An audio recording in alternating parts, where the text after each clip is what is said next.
So, let me ask you a question. Why did the turtle cross the road? Don't answer that yet. I will tell you the answer, and I would like to tell you a lot more about turtles using my object, our pet turtle, Yertle. Say hello. So, let me tell you a little bit more about turtles. They're reptiles, as you probably know, of the order called testudines. And testudines are characterized by a bony or cartilaginous shell, like you see here, that protects the body. So you might have heard other names for turtles like tortoises, terrapins, and the well-known and beloved sea turtle. So they're all turtles, just different kinds, and there's lots of different kinds. Sea turtles are turtles that live always in salt water, have flippers instead of legs, and are much larger than most of the turtles that we see in freshwater, like this one. Tortoises are strictly land turtles. So some tortoises include the box turtle, which is actually a tortoise, the gopher tortoise, and the Galapagos tortoise, which is the largest and oldest turtle that we know of. And the terrapins are actually more of a British English term for turtle. We have one terrapin that we call a terrapin called a diamondback terrapin. Don't know if you've heard of it. But this turtle here is a red-eared slider, and is a freshwater turtle that is native to the southern United States, but is kept as a pet all over the world. So let's take a closer look at Yertle. Okay. So a turtle is an ectotherm, which means some people call it cold-blooded. It means that they derive their heat from the environment. And that's why that you'll commonly see a turtle on a rock or a log or the shore on a sunny day absorbing heat, basking, especially if they're laying eggs, keeping the eggs warm.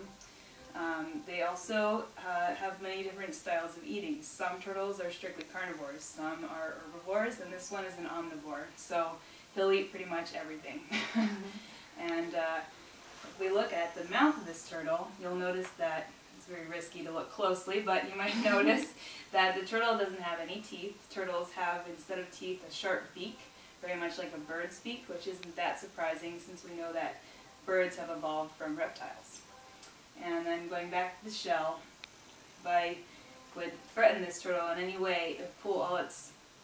This turtle's brave, but it would usually pull all its soft parts inside the shell, but could never leave the shell entirely because the shell is a part of the turtle's body. As I said, the shell is formed of the ribs and parts of the backbone, and actually the covering of the shell is the turtle's epidermis, so it's its skin. And it is very hard and protective. And this bottom part is called the plastron. There's a bridge in between, and the top is called the carapace. Now all parts are covered in these horny plates called scutes, and because they are skin, they do regenerate. So the edge of the scutes is a lot like the annular rings of a tree, where if you count them, you can approximate the turtle's age, as it will regenerate the scute approximately once every year for this type of turtle. So turtles can live to be very old, which is one reason why you want to really consider whether you want one as a pet, as your pet might outlive you. And even the youngest turtles can live to be about 35. This one's probably a little younger than that. Maybe I'd estimate 25 to 30 if I count the rings. And turtles are also very late maturing, so it takes a long time for them to reach sexual maturity when they're ready to lay eggs. So even aquatic turtles lay eggs on the land. And we're getting to the part of the story where I tell you the answer to my question, why did the turtle cross the road?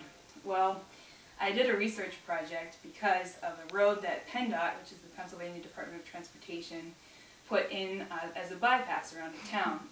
And put this road right next to the Juniata River, where they discovered that there was a turtle nesting grounds for hundreds of years that nobody knew about. And what happened was we found out why did almost 200 turtles lose their lives crossing that road. They were looking for their nesting spot. So this is when we unfortunately learned a lot about nesting fidelity, in a horrible way of course, but we found out that a lot of turtles will return to the exact same nesting spot every single year. And they'll always lay one nest a year if they're healthy. Some turtles lay a lot more.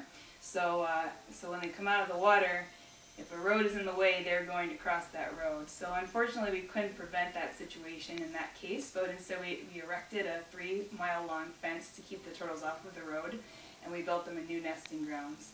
But as turtles do live a long time, their environment can change a lot during their lives. And they're such quiet, peaceful creatures that we humans can go along making these changes without noticing that we are stepping on their toes, getting in their way. They've been there before us. So I hope that you all can remember that in the future if you ever have a chance to save a turtle.